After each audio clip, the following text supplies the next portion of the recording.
اللہ تبارک و تعالیٰ کے بعد جس شخصیت کا اعلیٰ مقام ہے، تعظیم ہے، ادب ہے، وہ ذات رسول اللہ صلی اللہ تعالیٰ علیہ وسلم ہے۔ اللہ رب العزت کی رضا تو ہر کوئی چاہتا ہے، مگر رضائے الہی، اللہ رب العزت کی رضا رسول کریم صلی اللہ تعالیٰ علیہ وسلم کی رضا ہے۔ اگر کسی شخص کو اللہ کی بارگاہ میں مقبول ہونا ہو تو وہ رسول اللہ صلی اللہ تعالیٰ علیہ وسلم کی بارگاہ میں مقبول ہو جائے، تو یہ بہترین اور آسان راستہ ہے اللہ رب العزت کو راضی کرنے کے لیے۔ اگر کوئی بڑا بیٹھا ہوا ہو مجلس میں اور اس کے سامنے جب گفتگو کی جاتی ہے تو فطرت کا تقاضا ہے کہ اس کے سامنے اس کی آواز سے کم آواز میں بات کی جاتی ہے، اس کے سامنے آواز کو پست رکھا جاتا ہے، آہستگی سے گفتگو کی جاتی ہے تاکہ اس کو برا نہ لگے اور بے ادبی نہ ہو۔ اللہ کے رسول صلی اللہ تعالیٰ علیہ وسلم مجلس میں موجود تھے اور کوئی مقدمہ آیا تھا،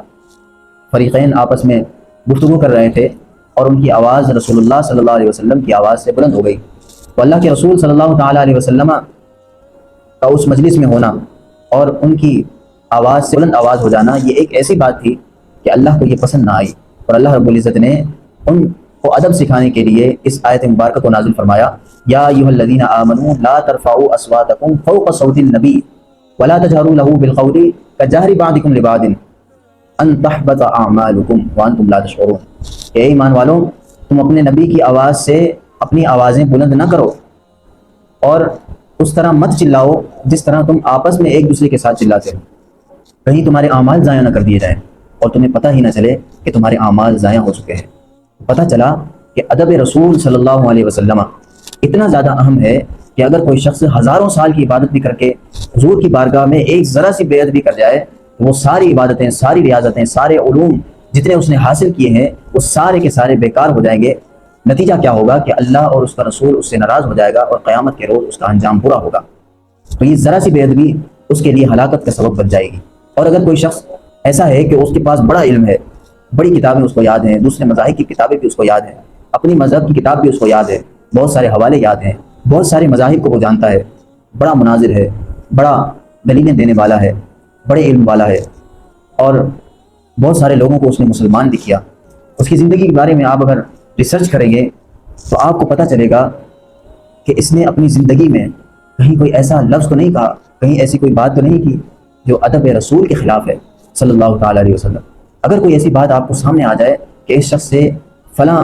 مہینے میں، فلاں سال میں کوئی ایسی بات اس سے سرزد ہو گئی تھی، کوئی ایسی بات اس نے کہہ دی تھی، تو آپ پھر تلاش کریں اس بات پر وہ توبہ طائب ہوا یا نہیں ہوا۔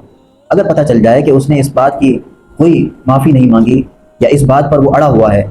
اس کو کوئی ندامت نہیں ہے، وہ اپنی غلطی کو غلطی نہیں مانتا،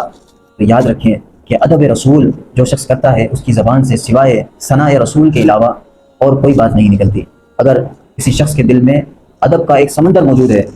علوم کا ایک سمندر موجود ہے، تو اس کی زبان ہمیشہ رسول اللہ صلی اللہ علیہ وسلم کی بارگاہ میں جب بھی کھلے گی تو اس سے معطر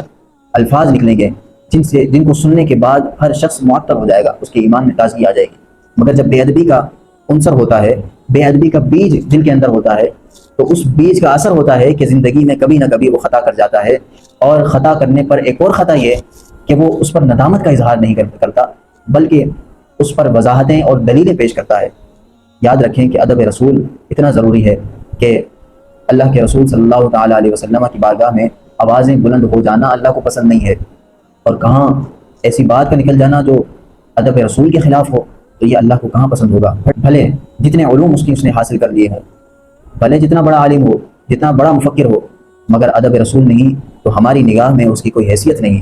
اللہ کے رسول کا ادب اللہ نے ہمیں سکھایا ہے، اگر ہم اللہ کے رسول کا ادب کرتے ہیں تو اس ادب کا تقاضا ہے کہ الحب للہ والبغض فی اللہ، اللہ کے لیے محبت اور اللہ کے لیے ہی نفرت۔ اگر ہمارے دل میں یہ کیفیت پیدا نہیں ہوتی تو ہمارے ایمان میں کمزوری ہے، اور ہمیں چاہیے کہ ہم ایسے لوگوں سے دور رہیں کہ جن کی زبانیں ادب رسول کا پاس نہیں رکھتی، ہمیں ان سے بچنا چاہیے۔ اللہ رب العزت ہمارے ایمان کی حفاظت فرمائے اور ہمیں با ادب لوگوں کے ساتھ بیٹھنا، اٹھنا، ان کی باتیں سننا اور ان پر یقین کرنے کی توفیق عطا فرمائے۔